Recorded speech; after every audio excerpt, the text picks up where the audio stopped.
Et bonjour à tous et bienvenue, me voilà de retour parmi vous pour une nouvelle partie. Partie normalement, on attend un adversaire pour une partie numéro 157, voilà pour le moment. J'espère pouvoir vous organiser un petit menteur la semaine qui arrive. Je vous donnerai un rendez-vous, je vais créer un événement sur YouTube, sur ma chaîne et vous donner rendez-vous avec les abonnés, avec ceux qui me découvrent, avec tout le monde, pour passer un peu cette période de confinement le mieux possible à la maison, devant son écran, son téléphone, son ordi, et puis se faire une petite partie d'échecs entre nous. Ça peut quand même être une agréable occasion de passer du bon temps. Alors je vois qu'il y a un adversaire qui arrive.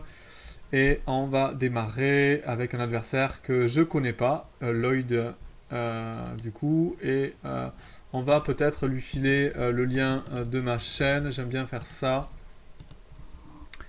Euh, et on y va avec cavalier ici F6. Ok. Alors sur ces quatre, moi j'aime bien faire le Black Knight Tango, c'est-à-dire mettre les deux cavaliers postés des deux côtés, essayer de provoquer un petit peu une poussée sur laquelle je partirai à un 5 et un peu embrouiller en tout cas les joueurs blancs qui jouent souvent des 4 C4 et puis qui commencent à réfléchir un peu plus tard, qui récitent leur théorie. J'aime bien un peu les perturber. Ici, une poussée libératrice déjà E5 avec une possibilité pour le cavalier de repartir de l'autre côté. Si vous regardez mes ouvertures, ma chaîne depuis un moment avec cavalier C3, vous vous rendrez compte qu'on peut jouer ça du côté blanc aussi après cavalier C3, D5, E4 et D4. Donc ok, là il faut empêcher, c'est important, la poussée H5, sinon mon cavalier n'aurait plus de case. C'est très important de faire ce coup. Ça laisse la case G5, mais ici, je vous le dis, la théorie c'est fou E7, avec du coup, j'avais arrêté de dire du coup tout le temps, mes tics de langage. On va de suite éliminer le clouage. L'idée ensuite c'est de jouer très très vite. Alors ici, mon adversaire, il faut quand même se méfier, il veut jouer cavalier G3 et s'en prendre au pion. Donc là, il faut jouer cavalier F8 d'abord. Des fois, on joue D6 d'abord. Mais là, il faut d'abord le jouer pour pouvoir jouer G6, tenir ce pion, c'est très important. Si vous oubliez ça, vous perdez un pion. Et ensuite, on va jouer D6. Et on va se libérer, le cavalier va partir de l'autre côté. Mais c'est un développement un peu rampant, mais ça se passe comme ça. Alors j'hésite même à sortir le fou et à jouer quelque chose avec cavalier H7, parce que le fou derrière la structure de pion serait meilleur que devant. C'est intéressant, ça peut-être que je peux jouer comme ça, avec fou C5, et ensuite cavalier là. Alors qu'est-ce qu'il pourrait faire? Il pourrait enlever son fou clairement. Est-ce que j'aurais gagné quelque chose? Peut-être. Hein. J'ai envie de le jouer comme ça. C'est intéressant. J'ai envie de jouer comme ça. Alors, on a des positions très fermées. Dans les positions fermées, vous pouvez vous permettre de perdre du temps. En général, on dit ça. On peut se permettre de perdre du temps de développement. Vous voyez, j'ai joué 2 fois mon fou. Mon cavalier qui a joué déjà énormément de fois, hein, puisqu'il a joué 1 fois, 2 fois, 3 fois, 4 fois mon cavalier. On peut se permettre de perdre du temps. Pas trop non plus, hein, faut pas exagérer. Mais ce fou-là, il est important parce qu'il va permettre d'empêcher F4 sur le petit roc. Il est sur une diagonale importante. Et ensuite, je veux fermer ma structure en jouant D6 et me dire que mon fou serait à l'extérieur. Il serait pas mauvais du coup, mon fou là. Sinon, il serait potentiellement mauvais en 7. Il va rester là un moment. Disons que c'est un coup ambitieux. Fou C5, clairement. Le coup logique aurait été jouer D6, puis jouer cavalier là, ou essayer d'enlever ce cavalier plus tard et changer ce fou contre ce fou. Mais je pense qu'il aurait refusé l'échange, il serait parti. Peut-être il n'aurait pas pu refuser l'échange, je viens de me rendre compte, parce qu'il y avait une batterie sur le pion H4, et que le fou n'aurait pas pu partir sans s'échanger sur mon fou E7, sous peine de perdre le pion H4. Ok, je viens de me rendre compte de ça. C'était peut-être intéressant alors de laisser le fou 1-7 et d'aller troquer ce fou contre ce cavalier. Contre ce fou, je veux dire, en enlevant le cavalier. Ok, c'est pas grave. C'est intéressant. Alors peut-être que je peux me faire punir. Hein. Il y a des coups comme ça, alors ça marche pas à cause de fou échec. Je vois pas trop comment il va me punir directement, c'est ça. Est-ce qu'il peut jouer F4 direct, me punir? C'est risqué après D6, j'ai peur que ça soit un peu ambitieux de sa part. Peut-être je peux même prendre et jouer D6. Clairement, là, mon adversaire est en train de réfléchir à se dire, ok, il a perdu beaucoup de temps, est-ce que je peux en profiter directement ou pas? S'il peut, bah super pour lui. S'il peut pas, moi je vais être assez content de jouer avec D6 et cavalier H7, et puis me développer. On va voir. Les prochains coups vont être déterminants. J'essaye de trouver aussi un plan pour les blancs là, pendant que je vous parle. Essayez de voir en quelque sorte, parce que ce cavalier, maintenant que mon pion est défendu, bah, il fait rien en fait. Hein. Il est complètement coupé. Donc son cavalier est pas terrible, il aurait été mieux en F3. Ok, il se décide à roquer. Je vais continuer mon plan. Je vais continuer mon plan avec le coup cavalier là. Parce que ici, je me laisse le fou. J'aimerais bien prendre en fait. Hein. S'il reprend du pion, je suis plutôt content. J'ai un pion ici qui serait libre. Potentiellement une arme pour attaquer son roi ensuite. Mon cavalier, il s'en irait. Alors peut-être d'abord jouer D6 pour anticiper la reprise du pion et partir. Ok, viens là. Je m'y attendais un peu à ce coup-là, à vrai dire. Pour pouvoir peut-être jouer ici fou G7. Mais je suis pas autrement perturbé par ce coup. J'ai envie de jouer ici tranquillement. D6. Mon idée, sur cavalier A4, je peux jouer fou D4. Et j'échange surtout pas mon fou noir contre son cavalier. Au prochain coup, je peux jouer des coups comme A5 pour me laisser une case de fuite à A7. J'ai une case G4, voilà. Ici, je joue A5 sans même réfléchir. Il faut l'empêcher de jouer B4. Il veut quand même le jouer de force. Je joue fou D7, ici. Important de jouer fou D7 parce que je vais prendre ici... Ok, il joue pas ce à quoi je m'attendais. Ça, c'est un peu bizarre. Ça me laisse la possibilité de jouer A4 et de fixer sa structure.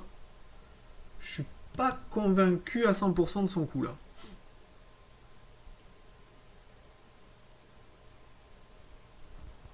Est-ce que je le fais? Est-ce que je fixe la structure? Sans avoir roqué. Mon roi, il est un peu en plein milieu, mais en même temps, le centre est fermé, donc il risque pas grand-chose. J'ai aussi des coups comme cavalier G4 qui sont intéressants. Mais là, je pense qu'il serait content d'échanger.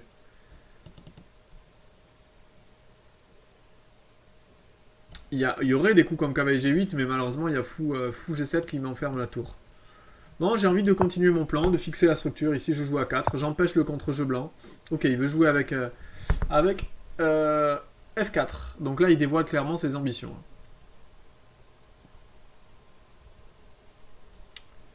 Ok. Bon, est-ce que je joue Dame 7 et je me prépare à partir de notre côté? Ah, il y a un coup intéressant, c'est cavalier G4 ici quand même. Parce que maintenant, j'ai quand même Dame prend intermédiaire. Qui peut être très intéressant.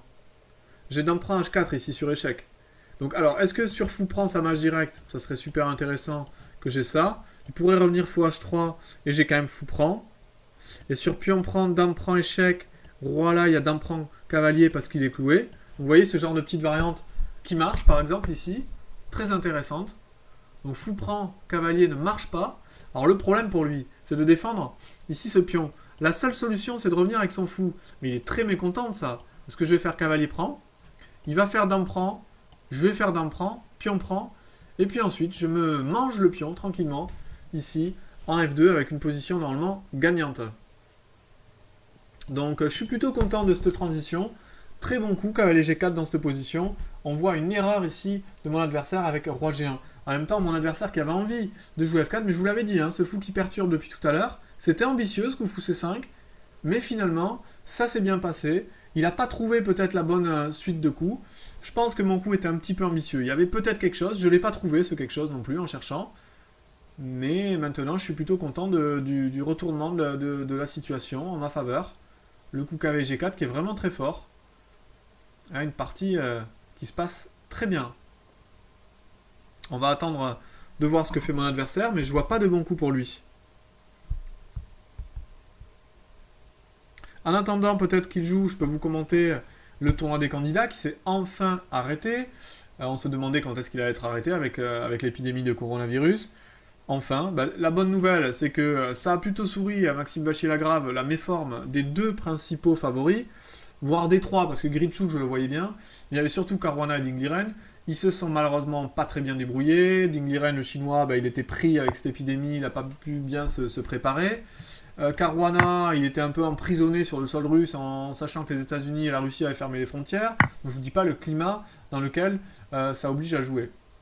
Et du coup, ça a profité à Maxime, qui est en tête du tournoi, avec un +2 et en égalité avec Nepomniachtchi.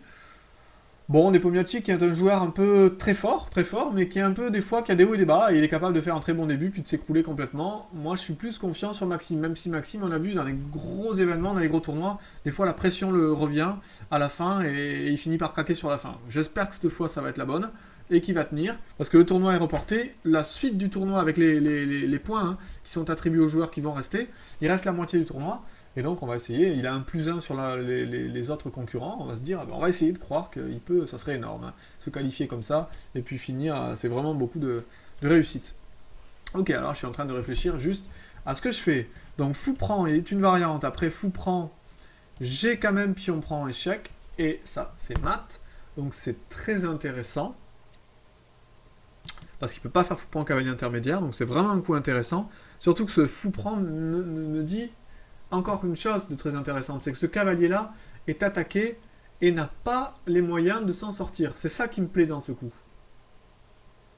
Faut juste pas que je me prenne des variantes tactiques à base de cavalier là, mais franchement je vois pas l'intérêt. Donc non, je vais faire fou prend. Le seul coup pour lui, c'est dame là, pour défendre le cavalier, mais le problème de dame là, c'est qu'il y a dame prend G5, menace mat. Donc la dame ne peut pas lâcher la défense du pion G5, en même temps le cavalier, il n'a pas de case, toutes ses cases sont bloquées, donc qu'est-ce qu'il fait? Le seul coup, c'est sûrement sacrifier la qualité, mais alors sacrifier la qualité en ayant perdu un pion et une qualité, j'ai presque envie de dire que c'est comme si c'était un aveu, quoi. Voilà, il fait cavalier là, il revient, mais bon, j'ai gagné une qualité. J'ai envie de continuer hein, sur cette lancée. Est-ce que je peux pas en profiter pour donner le coup de grâce en jouant H4? Alors le cavalier va peut-être s'en aller, hein. Il va pas permettre, je pense, de regagner un pion et puis d'ouvrir ma colonne. Ouais, je pense que ça, je l'aurais peut-être pas quand même. Faut pas rêver. Mais bon, je vais revenir. Je vais revenir, tranquille. Ok, il prend la colonne. Mais bon, là, il menace rien, ici. Le cavalier est complètement coupé. Est-ce que je peux pas jouer H4? Encore une fois, il me laisse H4, là, parce que le cavalier a plus de cases. Alors, mon idée, c'est sur cavalier, là, je continue à jouer H3. Et puis H2, puis j'y vais. Hein. J'ai envie d'enfoncer le clou, moi. Hein. Là, j'ai envie d'enfoncer le clou. On y va.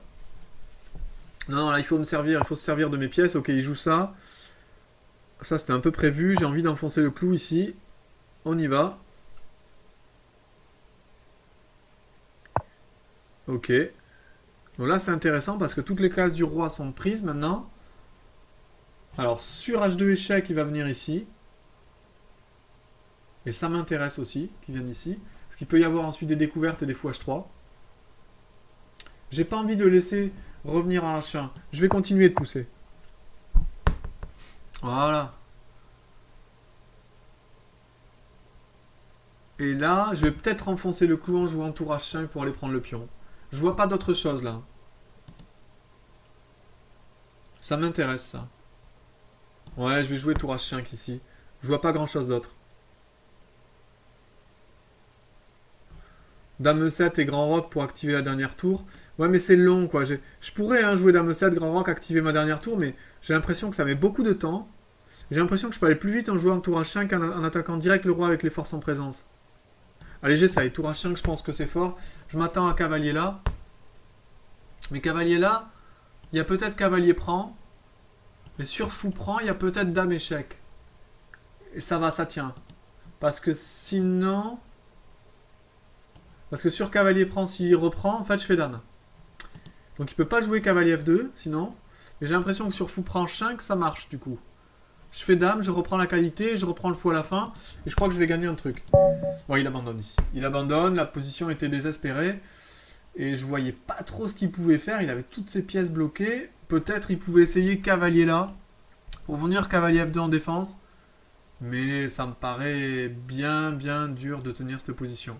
Ok, bah écoutez, je vous laisse tranquillement la regarder à la maison, l'analyser. En tout cas, ça s'est très bien passé. Pour une reprise, c'est très bien, je suis content. Je vous mets ça sur la chaîne et je vous dis à bientôt. Bon courage à tous dans ce confinement. Allez, je vous embrasse.